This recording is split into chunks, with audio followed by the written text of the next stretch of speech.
होता है क्षेत्रफल सदिश, नहीं कोड के पहले देखेंगे हम लोग क्या होता है। गॉस प्रमेय हमको देखना, तो गॉस प्रमेय में इसकी जरूरत पड़ेगी आपको। क्षेत्रफल जो होता है, आयतन देखे होगे आप लोग क्षेत्रफल देखे होगे ना। तो क्षेत्रफल जो होता है कौन सी राशि होती है? अदिश राशि होती है। नहीं, क्षेत्रफल जो होता है अदिश राशि होता है, लेकिन अगर कोई समतलीय क्षेत्रफल है, पृष्ठीय क्षेत्रफल अगर मान लीजिए है, तो पृष्ठीय क्षेत्रफल में क्या होता है, उसमें एक दिशा भी होता है। क्षेत्रफल का दिशा भी होता है। समतलीय क्षेत्रफल या पृष्ठीय क्षेत्रफल, जैसे मान लो कोई पृष्ठ है ऐसा ना, कोई पृष्ठ मान लीजिए ऐसा है, ये पृष्ठ है। अब इस पृष्ठ पर अगर हम लोग क्या करना, कोई छोटा सा क्षेत्रफल लेते हैं, या जो इस पे क्षेत्रफल होगा, क्षेत्रफल में अगर क्या आ जाए, दिशा आ जाए, या किसी भी राशि में अगर क्या आ जाए, दिशा आ जाए और क्या आ जाए, परिमाण आ जाए, तो वो क्या बन जाएगा, सदिश राशि बन जाता है। दिशा होना चाहिए और क्या होना चाहिए, परिमाण। तो जो जितने भी समतलीय क्षेत्रफल होते हैं उसमें दिशा भी होता है और उसका क्या होता है, परिमाण भी होता है। समतलीय क्षेत्रफल में जो दिशा होता है उस समतल पर खींचे गए, बाहर की तरफ खींचे गए अभिलंब की दिशा में होता है।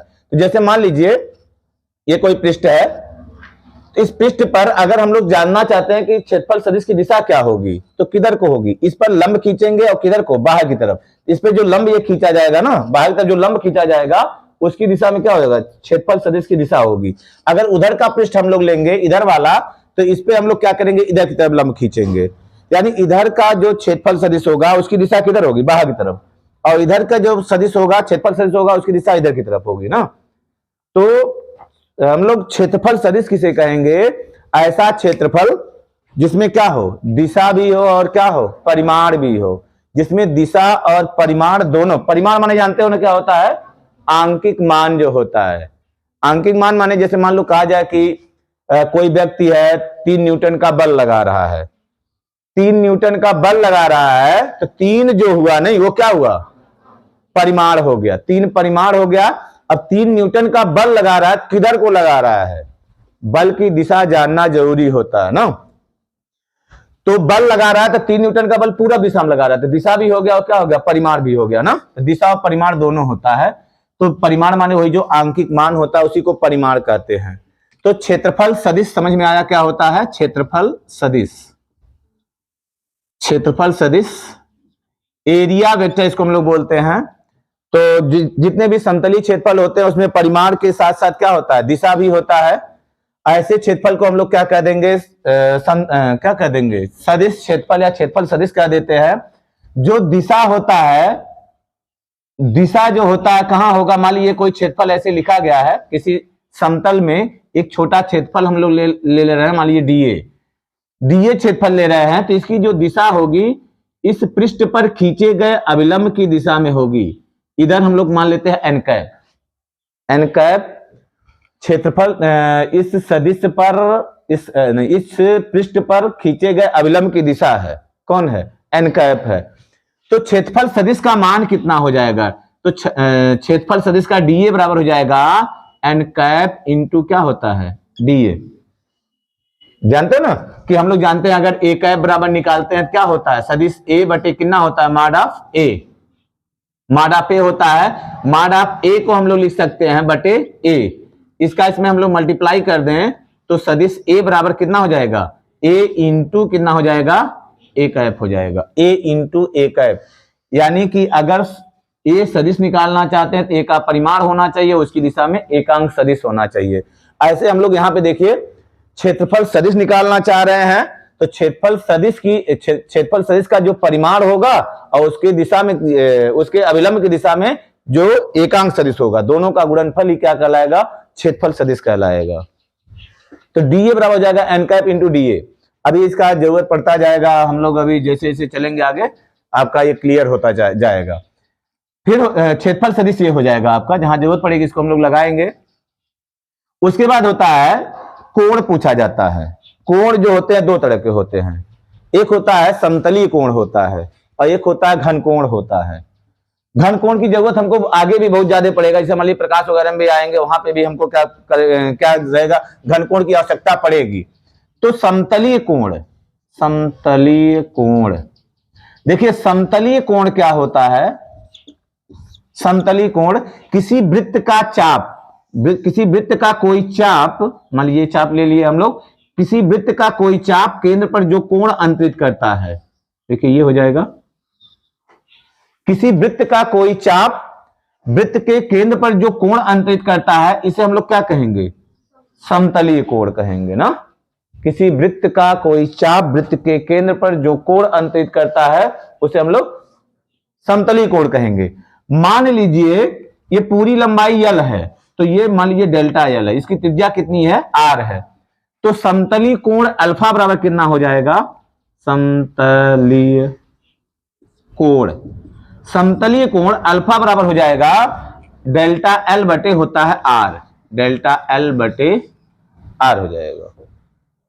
समझ में आया। ये समतलीय कोण होता है चाप बटे त्रिज्या, कोण बराबर चाप बटे त्रिज्या, सुने हो ना, शुरू से हम लोग सुनते आ रहे हैं, कोण बराबर चाप बटे त्रिज्या। अब ये तो छोटे भाग द्वारा हुआ ना, चाप द्वारा, पूरे वृत्त द्वारा केंद्र पर अंतरित कोण कितना हो जाएगा, पूरे वृत्त द्वारा केंद्र पर अंतरित कोण, पूरे वृत्त द्वारा केंद्र पर अंतरित कोण कितना हो जाएगा, पूरे वृत्त की लंबाई कितनी है, तो इतना लंबाई था ना, पूरे वृत्त की लंबाई कितना हो जाएगा, अल्फा बराबर पूरे वृत्त की लंबाई होता है 2 पाई r, परिधि होता है ना, तो 2 पाई r बटे कितना हो जाएगा, r कट जाएगा, कितना आ जाएगा 2 पाई, यानी किसी वृत्त द्वारा केंद्र पर कितने अंश का कोण अंतरित होता है, 2 पाई, पाई का मान कितना 180 ना, 180 दूना 360, तो पूरा जो कोणवा बनेगा कितना बनेगा 360। फिलहाल इसकी हमको जरूरत नहीं है, ये तो मैथ में जरूरत पड़ेगी, हमको यहां पे जरूरत किसका है, घन कोण का।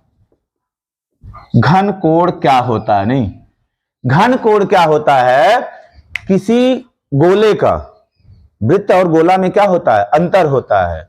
कोई आपसे कहे कि यहां पे बना पाएंगे गोला, नहीं बना पाएंगे, कापी पे बना पाएंगे, नहीं बना पाएंगे, जो भी आप खींचोगे क्या बनेगा, वो वृत्त बन जाएगा। नहीं, कभी भी गोला नहीं बनता है कापी पे, या फिर क्या नाम होता है बोर्ड पे, गोला नहीं बनता है।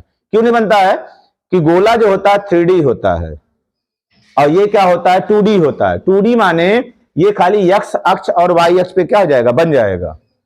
देखो ये जो पृष्ठ है इसमें 2 अक्ष हैं, एक अक्ष ये है, एक अक्ष ये है, 2 ही अक्ष हैं। तीसरा अक्ष क्या होता है, जो सीधा सीधा रहेगा, नहीं, जो इस दोनों के लंबवत रहेगा वो z अक्ष होता है। तो जो गोला होता है उसमें तीनों, फुटबॉल बना पाएंगे यहाँ पे, नहीं बना पाएंगे। फुटबॉल में ऐसा भी तो होना चाहिए ना, तो ये ऐसा लाइन कैसे खींचेंगे हम लोग, नहीं खिंचाएगा, इसलिए क्या बनेगा, वृत्त। वृत्त क्या होता है 2D होता है, और गोला जो होता है 3D होता है, इसलिए नहीं बना पाएंगे हम लोग, लेकिन मानते हैं, माना ये गोला है, नहीं होता है, नहीं। तो देखो घन कोण क्या होता है, घन कोण को हम लोग ओमेगा अक्षर से शो करते हैं, ओमेगा अक्षर से घन कोण को बताएंगे।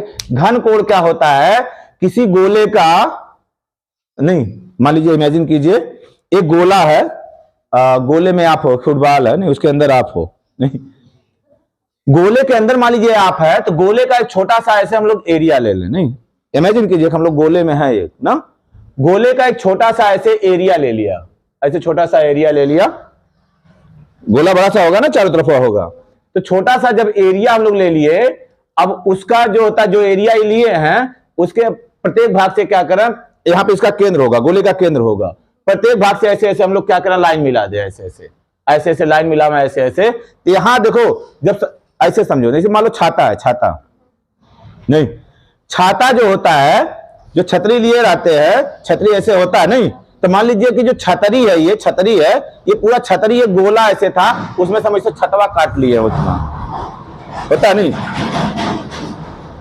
उस छाते में क्या होता है, तिल्लियां होती है, तमाम तिल्लियां होती है, उन तिल्लियों में रस्सी बांध दीजिए, रस्सी बांध के तिल्लियों से एक रस्सी, जैसे मान लो एक तिल्ली ऐसे 70 तिल्ली होगी, तिल्लियों में रस्सी बांध के यहाँ लाइए, यहाँ पकड़ लीजिए, वहां से लाइए, यहाँ पकड़ लीजिए, यहाँ पकड़ लीजिए, यहाँ से पकड़ लीजिए, यहाँ से पकड़ लीजिए, तो यहाँ जो बीच में आएगा, बीच में जब हर तरफ से तिल्ली मिले, धागे मिले रहेंगे, तो यहाँ बीचों में से गोल सा कोण नहीं बनेगा, हो जाएगा ना, उसी कोण को हम लोग क्या कहेंगे, घन कोण। बात को समझ में आया है, सभी तिल्लियां जहां मिलेंगे, यहाँ जहां हाथ से पकड़ेंगे केंद्र पर, वहां जो होगा सब, वहां पे एक कोण ऐसे गोल सा बनेगा, उसी कोण को हम लोग कहते हैं घन कोण। तो घन कोण का डिफिनेशन क्या होगा? किसी गोले का कोई छोटा सा पृष्ठ, किसी गोले का छोटा सा पृष्ठ गोले के केंद्र पर जो क्या बनाता है, कोण बनाता है, उसे हम लोग क्या कहेंगे? घन कोण। किसी गोले का कोई क्षेत्रफल, छोटा क्षेत्रफल गोले के केंद्र पर जो कोण बनाता है, उसे हम लोग घन कोण कहते हैं। घन कोण को हम लोग क्या करते हैं, जैसे मान लो, अब इसका ऐसे मान लो यही है, ये छोटा सा एरिया, बड़ा सा गोला था, ऐसे इसको मिलाया, हर तरफ जैसे मिलाए होंगे, ऐसे जब मिलाए होंगे तो यहाँ पे क्या होता है, एक गोल सा ऐसे कोण बनेगा, इसी कोण को हम लोग कह देंगे घन कोण। नहीं, ये डी ओमेगा होगा, हम लोग डीए एरिया लिए हैं, छोटा एरिया लिए हैं, छोटा घन कोण बना है ना।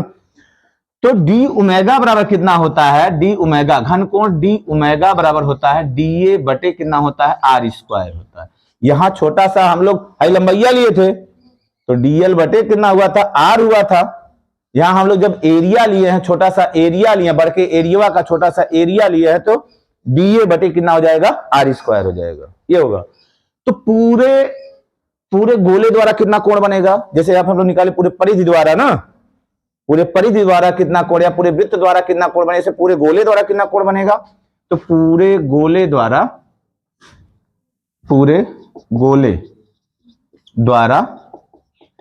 केंद्र पर बना कोण,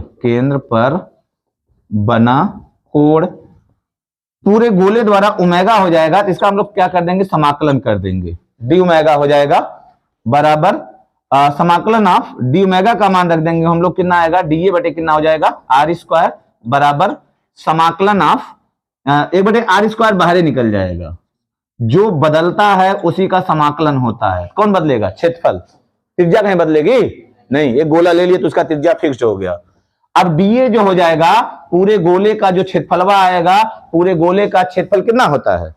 गोले का क्षेत्रफल होता है 4 पाई आर स्क्वायर, तो 1/r स्क्वायर गुणे 4 pi R square, R square cancel, कितना बचेगा? 4 पाई बचेगा। नहीं, अब 4 पाई माने कितना हो गया? 4 गुणे कितना? 180, 28 54, 28 चौक 72, कितना हो जाएगा?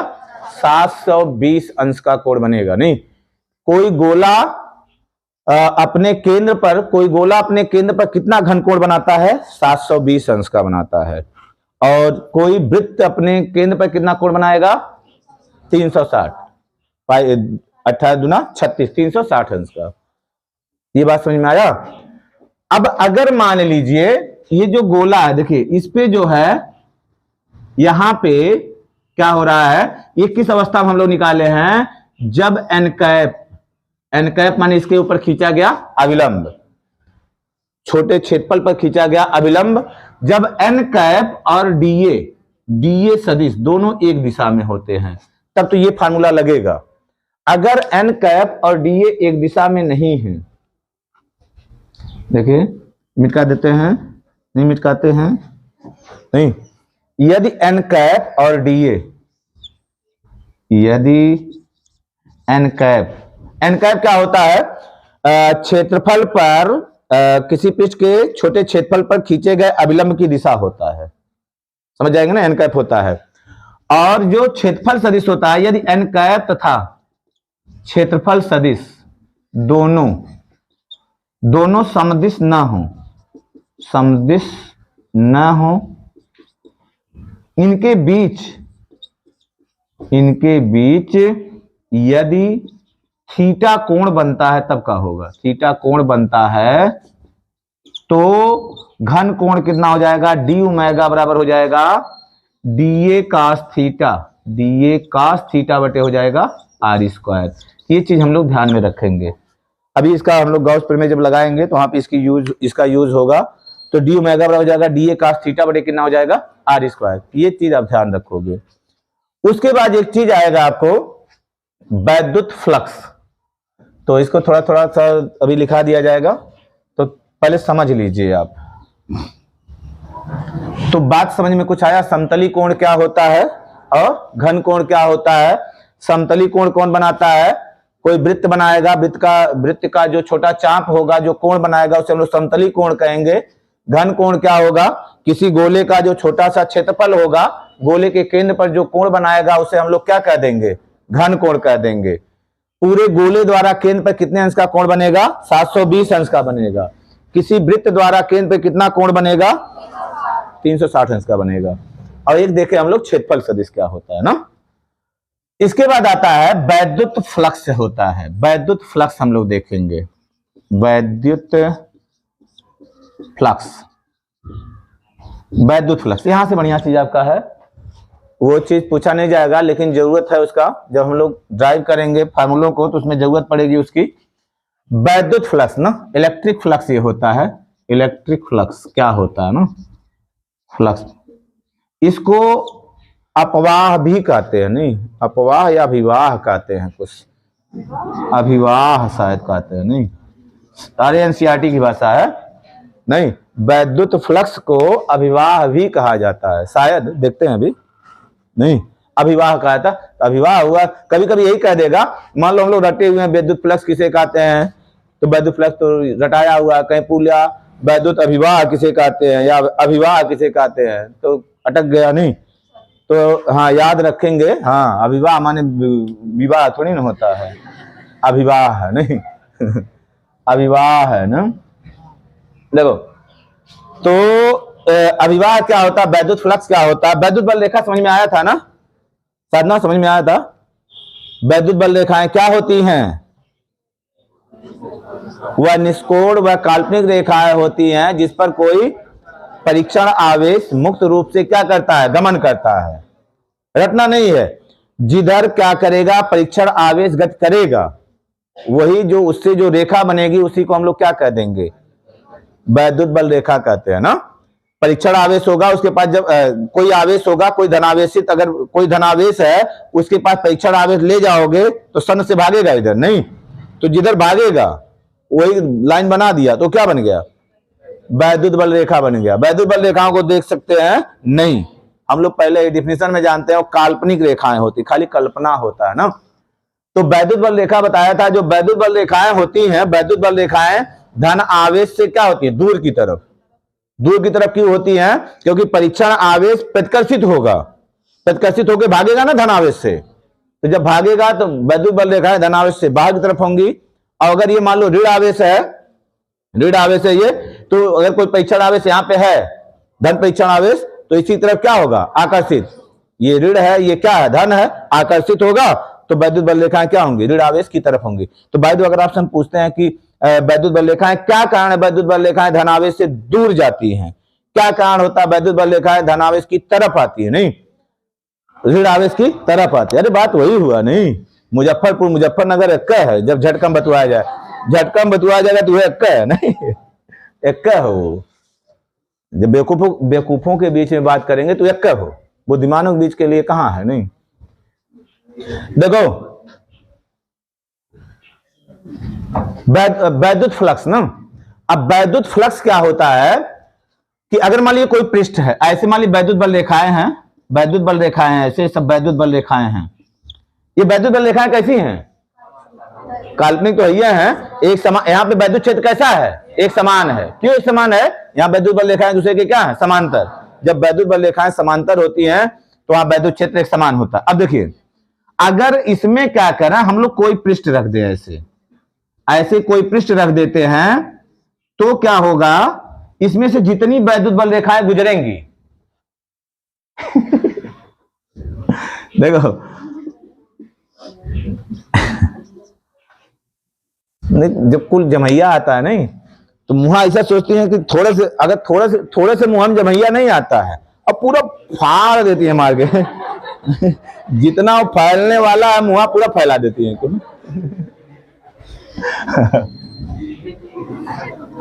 देखो ये क्या है? ABCD क्या होता है? एक पृष्ठ है। तो वैद्युत फ्लक्स क्या होता है? इसमें से जितनी वैद्युत बल रेखाएं गुजरेंगी, नहीं, जितनी वैद्युत बल रेखाएं गुजरेंगी, किसी मान लो ये कोई पृष्ठ है, नहीं, ऐसा मान लीजिए इधर से वैद्युत बल रेखाएं ऐसे ऐसे ऐसे ऐसे तमाम कुल जा रही है, इधर उधर सब जगह जा रही है। नहीं तो मान लीजिए कोई पृष्ठ रखा गया ऐसे, जब कोई पृष्ठ ऐसे रखते हैं, इधर से भी जा रहा है, इधर से भी जा रहा है, नहीं? तो जितनी बल रेखाएं इसमें से गुजरेंगी वही इस पृष्ठ से बद्ध क्या कहलाएगा? वैद्युत फ्लक्स। मान लो टॉर्च जलाया गया, नहीं? टॉर्च जलाया गया तो मान लीजिए वो वैद्युत बल रेखा है। टॉर्च जलाएंगे जब तो रोशनी इधर उधर से हर तरफ से जाएगी ना। जितनी रोशनी इसमें से जाएगी, जितने रोशनी को रोकेगा ये, नहीं? मतलब अगर रेखाएं रहेंगी तो गुजर जाएंगी, नहीं रोशनी तो रुक जाएगा ना। तो जितनी रोशनी ये रोकेगा वही इससे बद्ध रोशनी होगा ना। हमको वैद्युत फ्लक्स की बात करना, तो कैसे इसको याद करके रखेंगे? वैद्युत क्षेत्र में स्थित किसी पृष्ठ से, वैद्युत क्षेत्र में स्थित किसी पृष्ठ से होकर गुजरने वाली वैद्युत बल रेखाओं की संख्या को, वैद्युत क्षेत्र में रखे किसी पृष्ठ से होकर गुजरने वाली वैद्युत बल रेखाओं की संख्या को उस पृष्ठ से बद्ध वैद्युत फ्लक्स कहते हैं। नहीं समझ में आया? आया ना? देखिए चीजों को रटे नहीं कि हम बोल रहे हैं तो उसको 4 बार रटा नहीं, बात एक बार समझने का प्रयास करें, जब समझ में आ जाएगा तो भूलवा नहीं करेगा।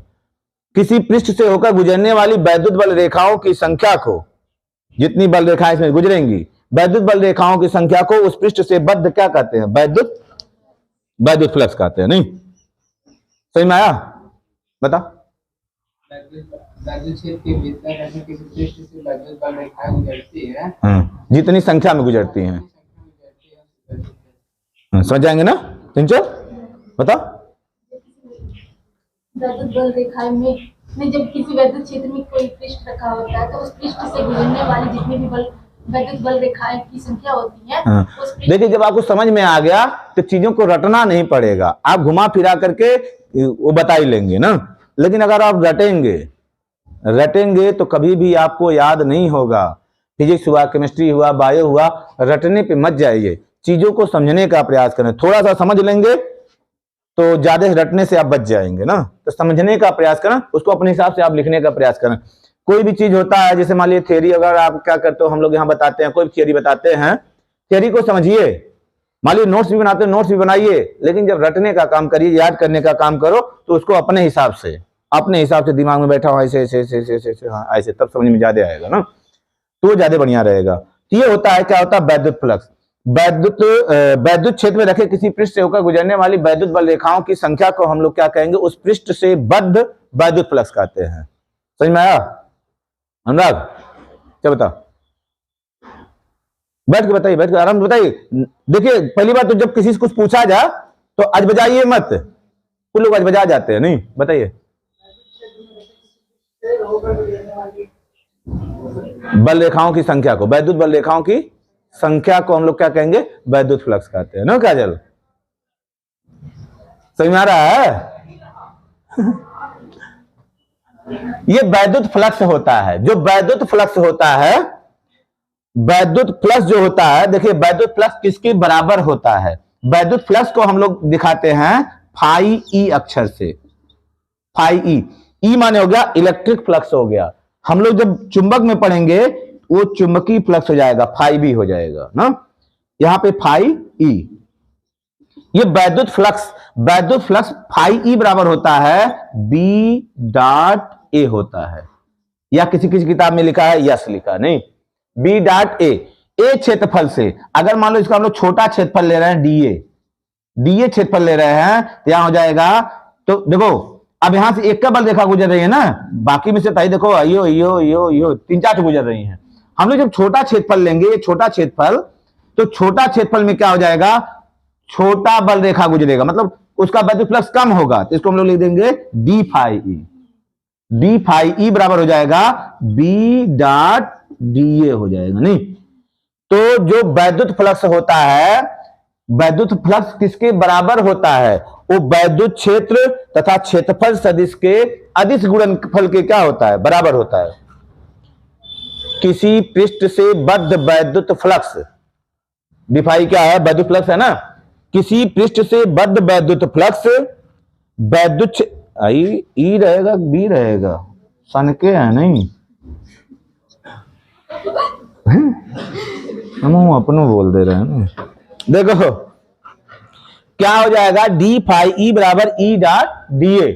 तो ये किसके बराबर होता है? मान लीजिए ये तो आप जान गए कि जो वैद्युत फ्लक्स क्या होता है, वैद्युत क्षेत्र में रखे किसी पृष्ठ से होकर गुजरने वाली वैद्युत बल रेखाओं की संख्या को हम लोग वैद्युत फ्लक्स कहते हैं। यह वैद्युत फ्लक्स वैद्युत क्षेत्र तथा क्षेत्रफल सदिश के अदिश गुणन, डाट माने अदिश, वैद्युत क्षेत्र तथा क्षेत्रफल सदिश के अदिश गुणनफल के क्या होता है, बराबर होता है। याद रहेगा, वैद्युत क्षेत्र तथा क्षेत्रफल सदिश के अदिश गुणनफल के बराबर होता है। अब एक चीज और जानते हो आप, A dot B, A dot B बराबर कितना होता है, ए बी कास थीटा ना। ऐसे ई डॉट डी ए बराबर कितना हो जाएगा, E D A cos theta हो जाएगा। तो डी फाई ई बराबर हो जाएगा E D A cos theta होगा। बात समझ में आया, E D A cos theta हो जाएगा। जो क्षेत्रफल सदिश होता है, देखिए यहां पे चलिए ठीक है, E D A cos theta होता है। अब इसमें कुछ कंडीशंस आते हैं, कुछ कंडीशन आते हैं। थीटा कहां पे, क्षेत्रवा में कहा है, देखिए मान लीजिए क्षेत्रफल सदिशवा है, यहां से क्या हो रहा है, वैद्युत क्षेत्र से कितना कोण बना रहा है, थीटा। नहीं, पृष्ठ को देखिए क्या होगा, जैसे मान लो इस पे जो अभिलंब, नहीं इसको दिखाते तो इसका प्रचार होता है। देखिए हम ही कह रहे हैं, इसका नाम उधर है ना। देखिए मान लीजिए वैद्युत बल रेखा इधर जा रही है, नहीं तो जब इसको हम लोग लंबवत रखेंगे तो वैद्युत, इसका जो क्षेत्रफल सदिश होगा, क्षेत्रफल सदिश इधर होगा, नहीं क्षेत्रफल सदिश क्या होगा, इधर होगा। अब वैद्युत बल रेखाएं भी इधर जा रही है, नहीं तो दोनों एक दिशा में हो गई ना। लेकिन हम लोग क्या किए हैं, ऐसे नहीं रखे, ऐसे रख दिए हैं। अब क्षेत्रफल सदिश इधर को हो गया, अब वैद्युत बल रेखाएं क्या हो गई, इधर को हो गए, इनके बीच कोण थीटा नहीं बना। तो जब ऐसा कंडीशन आएगा तो हम लोग क्या करेंगे, ईडीए कास थीटा लगा देंगे कुछ। हाँ ये लो, अरे क्या नहीं समझ में आया, तुम्हारा मुंह उधर कैसे समझ में आएगा। नहीं देखो हम ये कह रहे हैं, अब इधर देखो, नहीं इधर वाले देखो, इसमें ये कह रहे हैं कि मान लीजिए इस पे हम लोग क्या करें, क्षेत्रफल सदिश की दिशा किधर होती है, इस पे जो अभिलंब खींचेंगे, नहीं अभिलंब की दिशा में क्या होती है, क्षेत्रफल सदिश, इस पे जो अभिलंब खींचेंगे ऐसे, और क्षेत्रफल सदिश दिशा हो गई। मैं ये बता रहा हूं कि वैद्युत बल रेखा मान ली इधर से इधर जा रही है, इधर से इधर जा रही है, या इधर से इधर जा रही है ना, तो चार इधर जा रही है ना। अब क्या करेंगे, अगर हम लोग इसको ऐसे रखेंगे तो क्षेत्रफल सदिश इधर है ना, और क्या हो रही है, वैद्युत बल रेखाएं भी इधर है, नहीं वैद्युत बल रेखाएं भी इधर है। तो जब ऐसे रखेंगे तो इधर इधर जा रहा है, क्षेत्रफल सदिश इधर जा रहा है, तो दोनों के बीच का कोण कितना हो गया, थीटा का हो गया, 0 हो गया। क्षेत्रफल भी इधर जा रहा है, दोनों के बीच का कोण 0 हो गया ना, जब ऐसे लंबवत रखेंगे। और उसके बाद क्या होता है, हम लोग क्या किए, इसको ऐसे घुमा दिए तो क्षेत्रफल सदिश इधर जाने लगा, इस पर अभिलंब इधर जाने लगा ना, और वैद्युत बल रेखा इधर जा रही हैं, तो दोनों के बीच का कोण थीटा नहीं हुआ। ध्यान, इसमें बड़ा कंफ्यूजन होता है, इसके सवाल लगाने में अभी देखा जाएगा, उसके सवाल बड़ा कंफ्यूजन होता है। नहीं अभी तो लग रहा है बड़ा आसान है, थीटा निकल जाएगा, नहीं सवाल लगाएंगे तो ज्यादा बढ़िया रहेगा ना। अब देखो क्या हो गया, इसमें कुछ कंडीशंस होते हैं, नहीं कंडीशन कुछ होते हैं, देखते हैं कंडीशंस। देखो क्या कंडीशन होता है, पहला कंडीशन होता है, नहीं दिख रहा है यहाँ पे, यहाँ दिख रहा है, नहीं पहला कंडीशन क्या होता है, यदि थीटा बराबर 0 हो, यदि थीटा बराबर 0 हो, नहीं थीटा बराबर जब 0 हो मतलब क्या हो, थीटा बराबर 0 मतलब क्या हो गया, और ये क्या हो, इसका जो पृष्ठ हो वैद्युत क्षेत्र क्या हो, लंबवत, वैद्युत क्षेत्र इधर जा रहा है ना, वैद्युत क्षेत्र इधर जा रहा है, और इसका पृष्ठ जो है, ये क्या नाम, जो पृष्ठ है वो वैद्युत क्षेत्र क्या है, लंबवत है। देखो बल रेखा इधर और ये ऐसे, तो दोनों के बीच का कोण कितना हो गया, 90 अंश। तो अभी देखो कंफ्यूजन कहां होता है आपको, ये थीटा बराबर कितना हो, 0 अंश, अर्थात जो पृष्ठ है बल रेखाओं के लंबवत है, पृष्ठ बल रेखाओं के लंबवत है, बल रेखाओं के लंबवत है, लंबवत है। देखो कुछ लोग कहां कंफ्यूज होते हैं, आपसे ये कहा जाएगा कि एक आयताकार पृष्ठ है, वो वैद्युत बल रेखाओं के लंबवत रखा है। जब लंबवत रखा है तो आप तुरंत दिमाग में बन जाएगा, हाँ थीटा बराबर 90 अंश हो गया।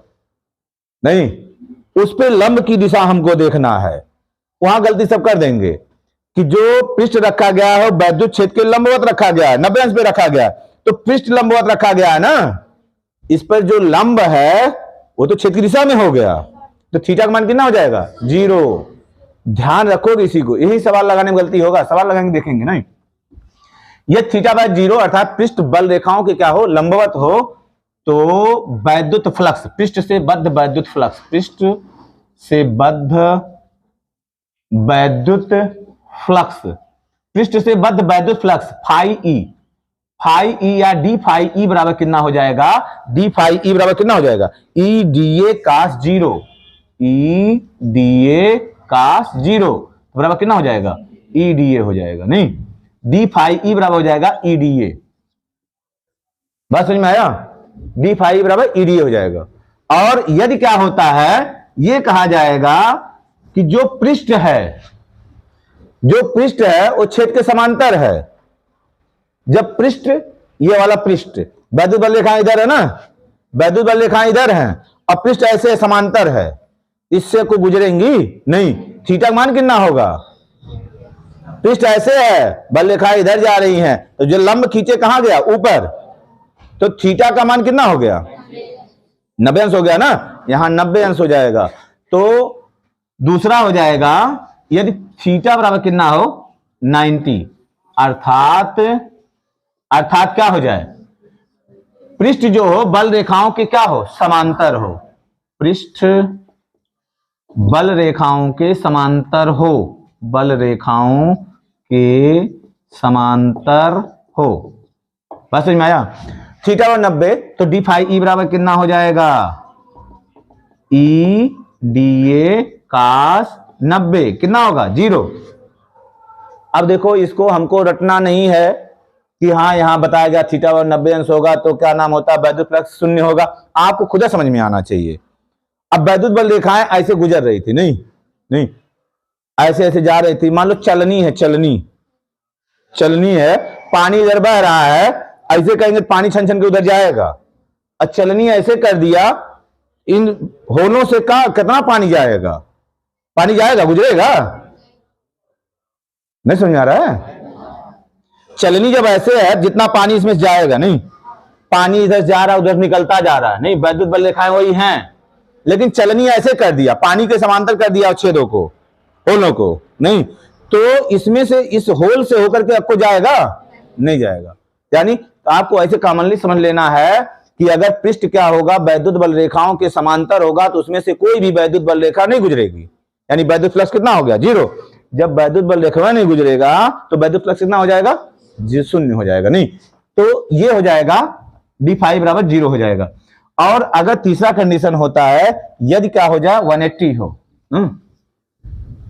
देखिए क्या हो, यदि तीसरा देखो, अब इसका भी बहुत जरूरत पड़ेगा, यदि थीटा बराबर कितना हो जाए, थीटा बराबर 180, अर्थात क्या हो जाए कि जो क्षेत्रफल सदिश हो, क्षेत्रफल सदिश वैद्युत बल रेखाओं के विपरीत दिशा में हो, मतलब क्या होगा, वैद्युत बल रेखाएं इधर जा रही हैं, नहीं वैद्युत बल रेखाएं इधर जा रही हैं, हम लोग इधर क्षेत्रफल सदिश खींच रहे हैं, तो क्षेत्रफल सदिश की दिशा तो ये हो गई, अब वैद्युत बल रेखाओं की दिशा ये हो गई, दोनों के बीच का कोण कितना हुआ, 180 अंश, तो थीटा बराबर 180 अंश होगा, तो कितना हो जाएगा, कितना फाई डी फाई ई बराबर हो जाएगा ई डी ए कास 180 बराबर माइनस ई डी ए हो जाएगा, ई डी ए।